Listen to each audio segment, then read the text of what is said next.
Oi, oi, oi. Graça e paz, irmãos, boa noite. Deus abençoe sua vida. Eu tenho absoluta certeza que nós nos sentimos mais abençoados quando vemos esse encontro de gerações cantando neste coral. E renova a nossa esperança para um coral de muitos e muitos e muitos anos ainda. Faz parte da história da nossa igreja, o coral, e continuará fazendo parte da história da nossa igreja. E eu louvo a Deus pela iniciativa dos irmãos de colocarem essas crianças aqui junto ao coral nessa noite. Inclusive as crianças, a tia Nádia está lá atrás esperando. As crianças já podem ir para a salinha.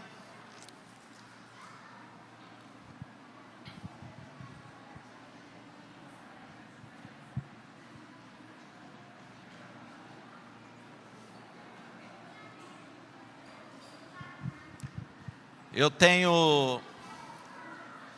teria, na realidade, um vídeo para passar agora,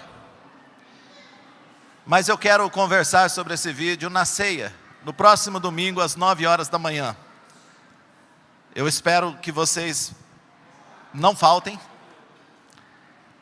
Eu espero que vocês não faltem na ceia, próximo domingo, 9 horas da manhã. É um vídeo que trata também, ou que trata principalmente, da ida do Júlio e da Bia e da Alice para Igaraçu, em Pernambuco. Está se aproximando os dias, estamos nos ajustes finais, e na manhã da ceia, eu quero ter um pouco mais de tempo para a gente conversar mais sobre isso, tá bom? Você que tem interesse em saber mais sobre o projeto, você pode procurar o Júlio e a Bia, pode me procurar, ou procurar a Carla, aqui no escritório da igreja. E aquilo que nós não soubermos explicar, nós vamos encaminhar você para que o Júlio e a Bia expliquem.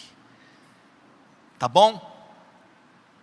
Lucas, capítulo 13, a partir do verso 10, é o texto para a nossa reflexão. Nesse último domingo do mês de que mês nós estamos mesmo? Setembro, isso. Último domingo do mês de setembro.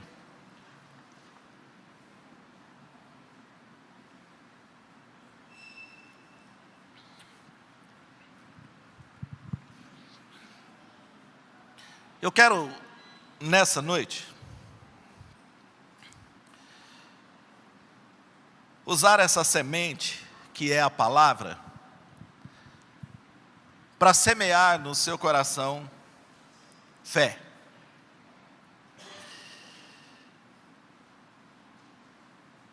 Porque um dos grandes desafios que nós temos tido no nosso tempo não é a falta de informação e nem é a falta de conhecimento,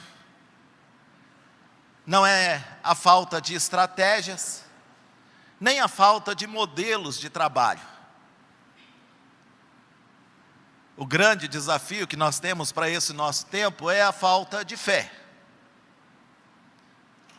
De simplesmente crermos no Jesus que nos é apresentado nas suas palavras. O Evangelho nos apresenta um Jesus que faz milagres.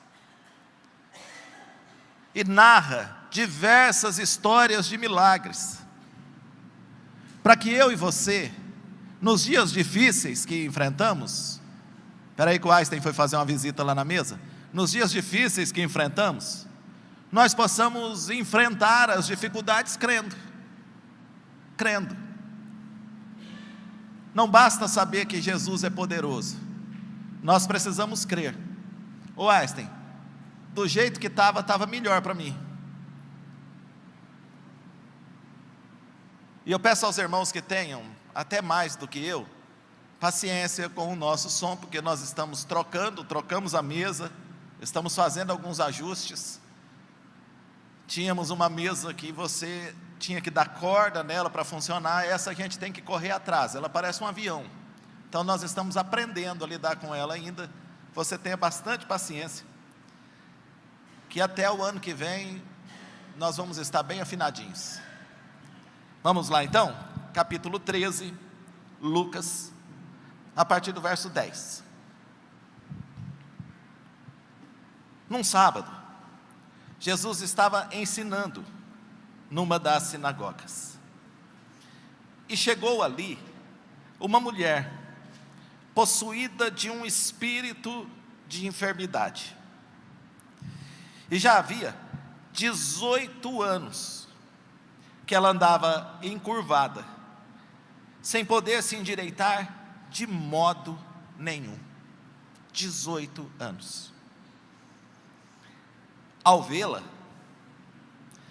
Jesus a chamou e lhe disse: mulher, você está livre da sua enfermidade.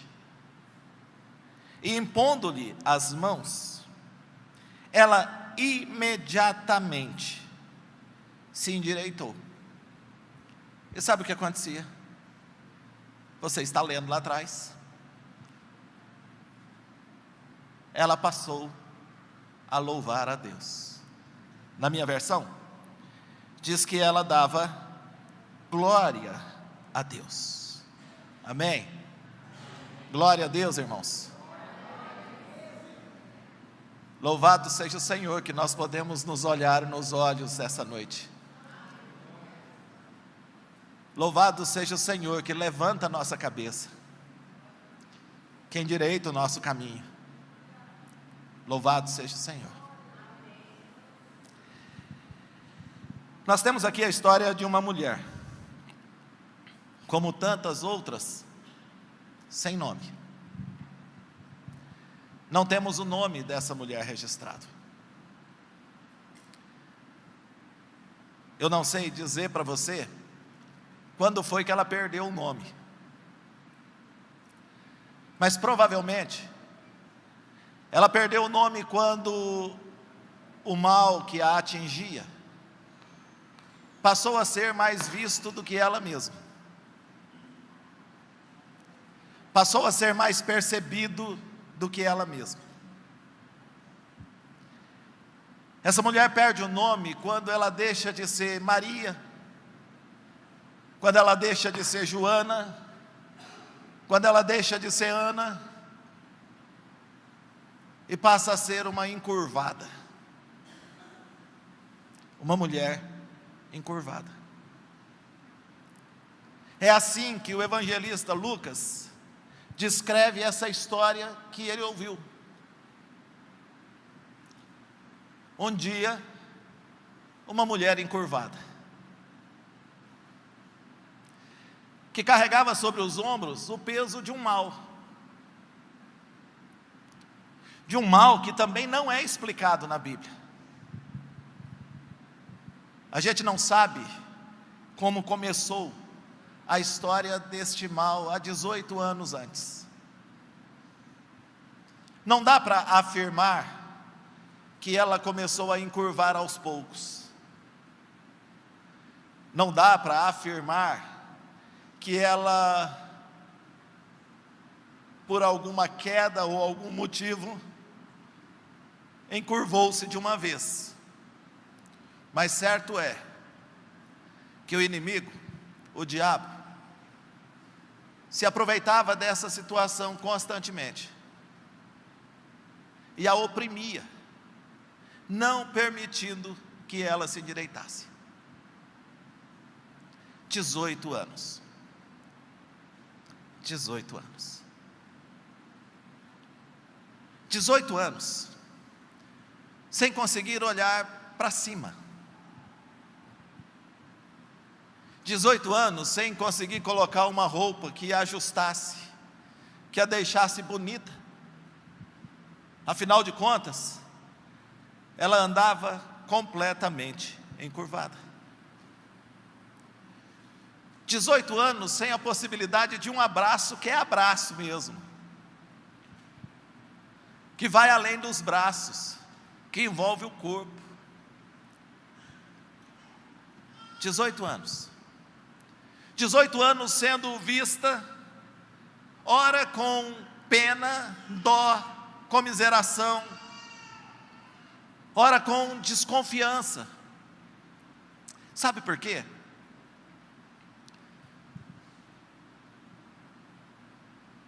Porque naquela época, quando alguém tinha uma enfermidade, e de maneira especial uma enfermidade visível,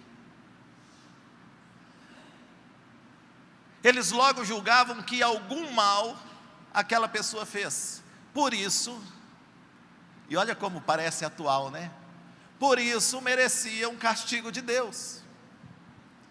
E que provavelmente aquela mulher andava encurvada porque Deus a estava castigando. Algum pecado ela havia cometido. Em João 9 nós temos a história de um cego. E quando os discípulos de Jesus e Jesus se aproximam daquele cego, a pergunta para Jesus é: quem pecou? Ele ou seus pais, para que ele nascesse cego? De quem é a culpa? E essa mulher então, por 18 anos, também era vista como alguém que possivelmente tivesse culpa. Algum mal ela deveria ter feito para poder estar encurvada.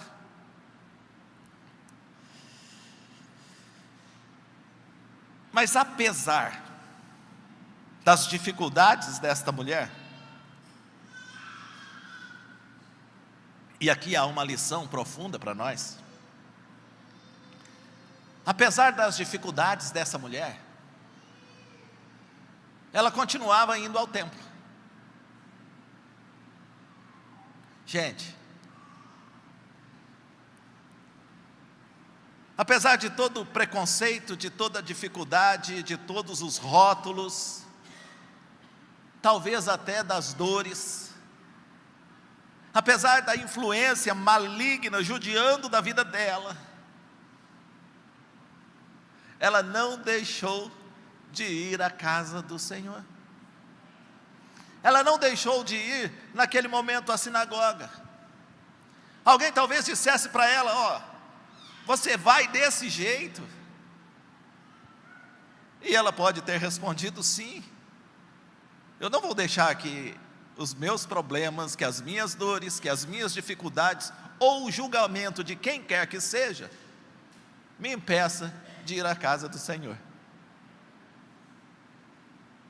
Sabe quando alguém coloca esse encontro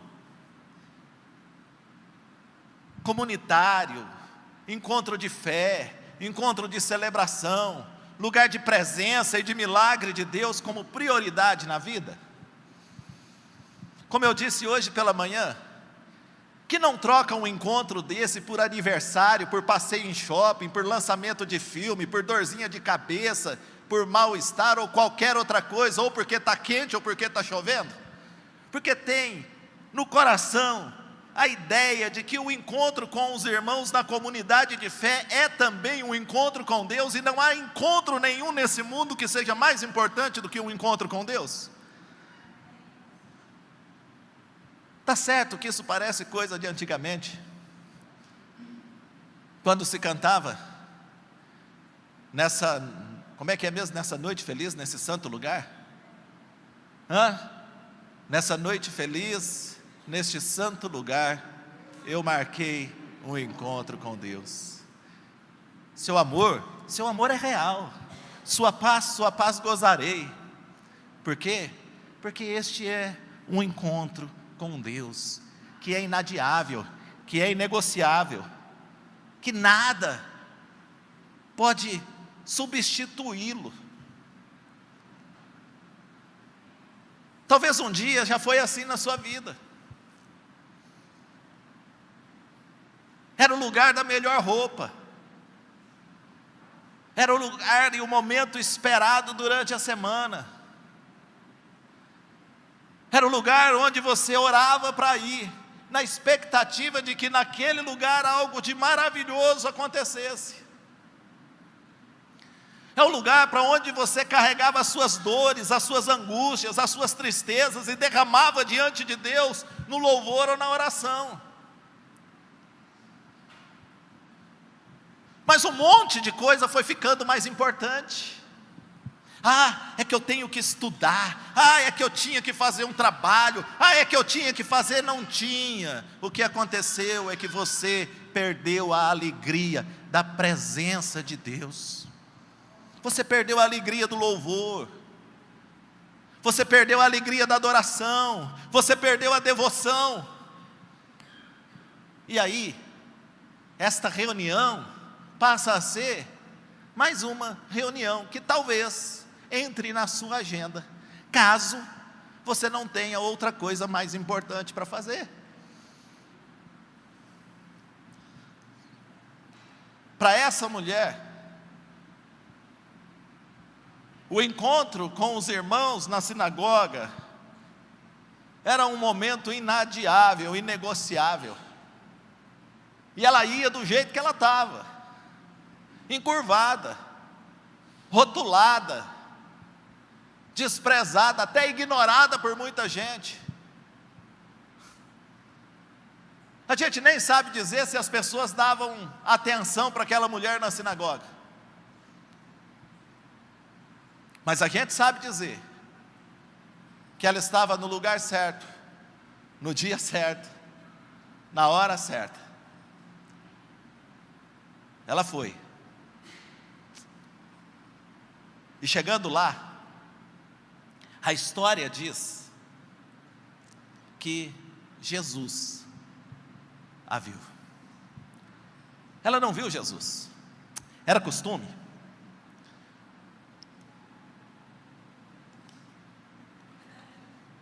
Era costume que o mestre visitante daquele sábado traria uma palavra. E olha que legal, o mestre visitante daquele dia era o próprio Deus encarnado. Jesus estava lá. Jesus estava lá. Ela nem sabia quem era Jesus, mas Jesus sabia quem era ela. Ela nunca tinha visto aquele mestre, mas aquele mestre sabia há quanto tempo ela sofria e por que ela sofria. E ele então chega para essa mulher.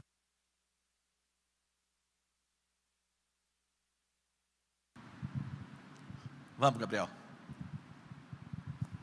Tá aí a pilha? É um pit stop.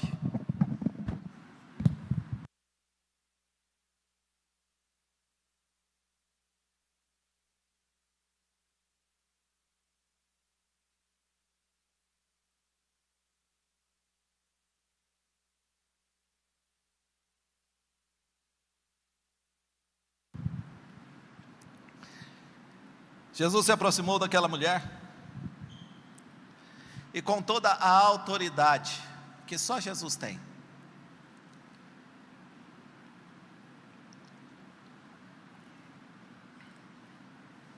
que os reis, os governadores, as autoridades não possuem, a autoridade que só Jesus tem. E com a autoridade que só Jesus tem, ele disse para aquela mulher: mulher, você está livre da sua enfermidade. A cena é boa de imaginar. Sentado ao redor, e de repente Jesus olha para ela, ela é encurvada, e ele diz para ela: você está livre. Você está livre. Eu nem sei se ela acreditou de cara, sabia? Eu acho que ela ficou olhando para ele e falando assim: como? Mas ele se aproxima dela e impõe as mãos sobre ela. E agora, diz o texto, agora ela endireitou. Você imagina a cena. Ela passa a ver um mundo que ela não via mais. Ela passa a ver um cenário que há 18 anos ela não via. ela passa a ver as pessoas de frente.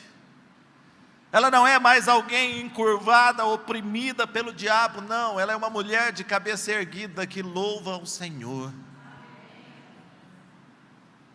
É um ato simples, numa manhã diante de Jesus, que restaura a dignidade, que restaura a alegria, que restaura o prazer de viver, que ressignifica a vida. 18 anos. E uma palavra de Jesus diz que imediatamente, ou como eu gosto tanto de dizer, num de repente, Jesus muda a história daquela mulher. Não tinha um encontro marcado, não estava na programação dela, não estava na agenda dela. O que estava na programação e na agenda dela era estar no meio do povo de Deus, era estar reunida naquela manhã na sinagoga com aqueles irmãos que talvez nem dessem atenção para ela.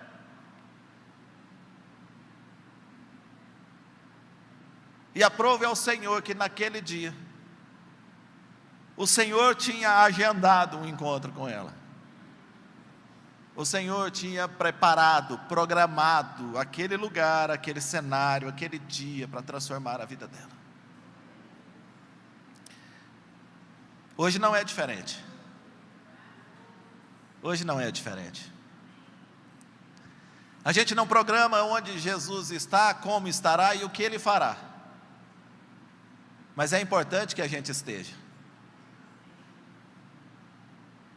Porque não de repente, num dia, num encontro de uma noite, Ele pode transformar a nossa vida, Ele pode mudar a nossa história, Ele pode restaurar a nossa dignidade, Ele pode devolver a nós a alegria de viver, Ele pode enxugar a lágrima dos nossos olhos e colocar um sorriso nos nossos lábios, Ele pode trocar as nossas frases de lamentação em canções de louvor, num de repente. Por isso o salmista diz: alegrei-me quando me disseram, vamos à casa do Senhor, porque ele entendia que era sempre a possibilidade de que algo inesperado, inexplicável, maravilhoso acontecesse, que não era um prazer momentâneo, que nós poderíamos estar agora em qualquer um desses lugares, alimentando os nossos prazeres, mas nós estamos aqui, guiados pelo Espírito Santo, movidos pelo Espírito Santo, na esperança de uma palavra que diz que onde 2 ou 3 estivessem reunidos em nome de Jesus, ali Ele estaria. E por mais que eu e você não estejamos vendo, a nossa fé diz que Ele é o Deus que vê, é Ele quem nos vê,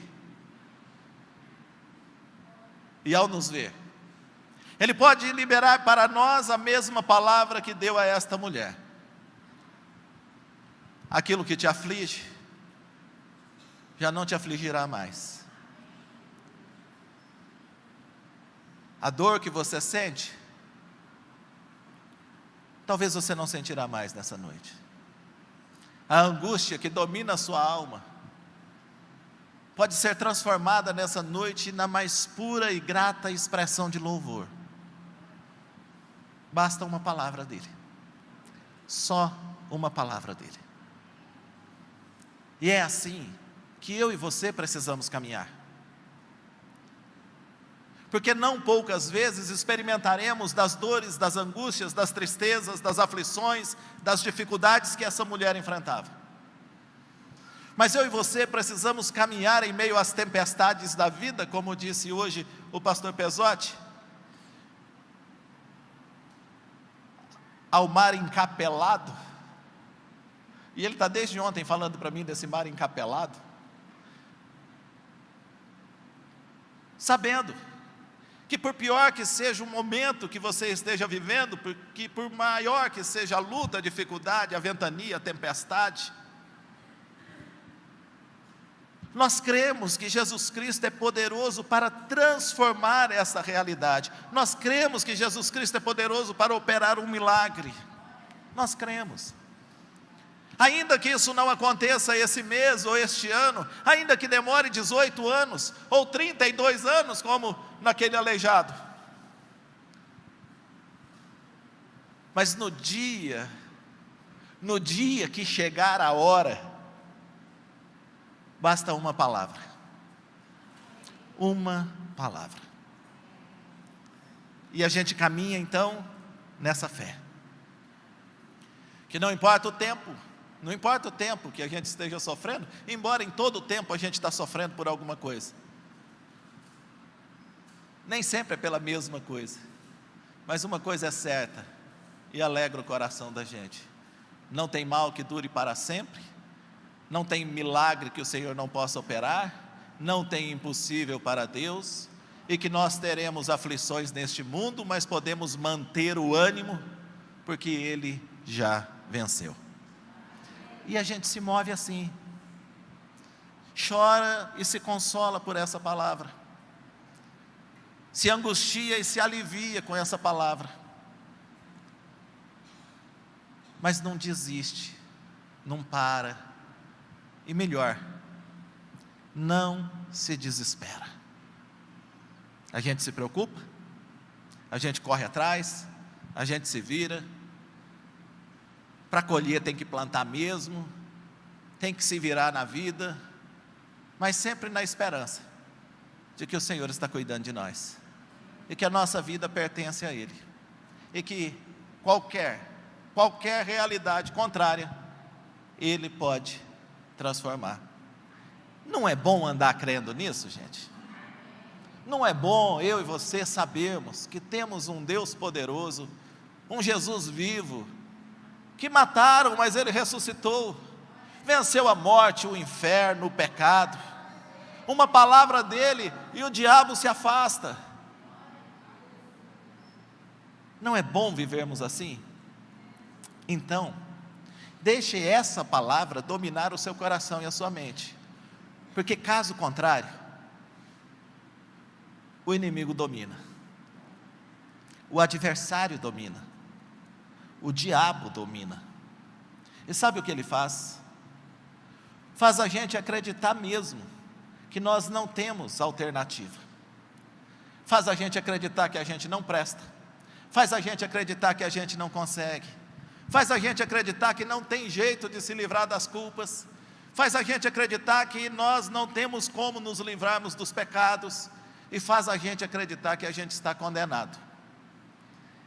Ou nós damos espaço para essa palavra de fé e de esperança na nossa mente e no nosso coração, ou então o inimigo domina e nos encurva, e nos oprime, e nos coloca olhando mesmo para o chão, sentindo o cheiro da terra o tempo inteiro.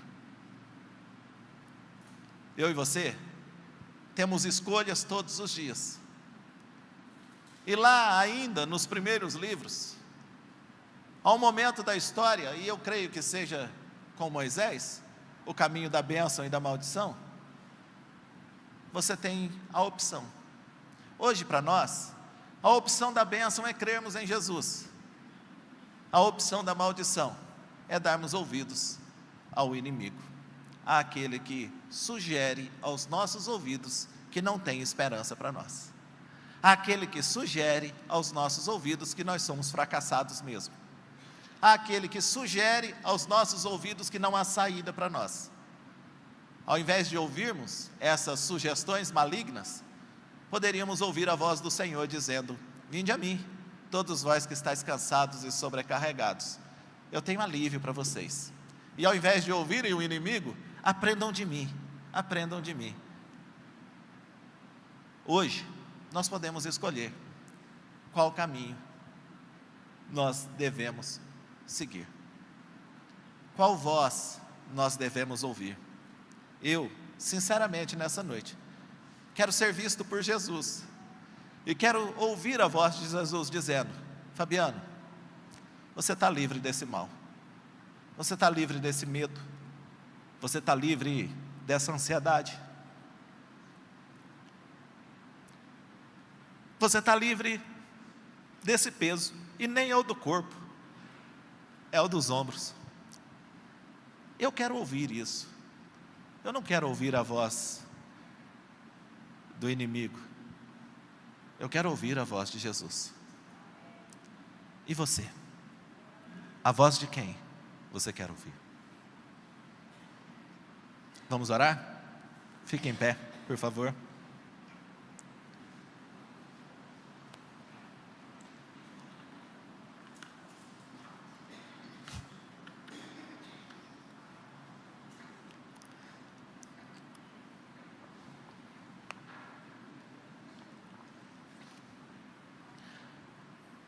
O Wesley, Suelen, os meninos, subam aqui, por favor.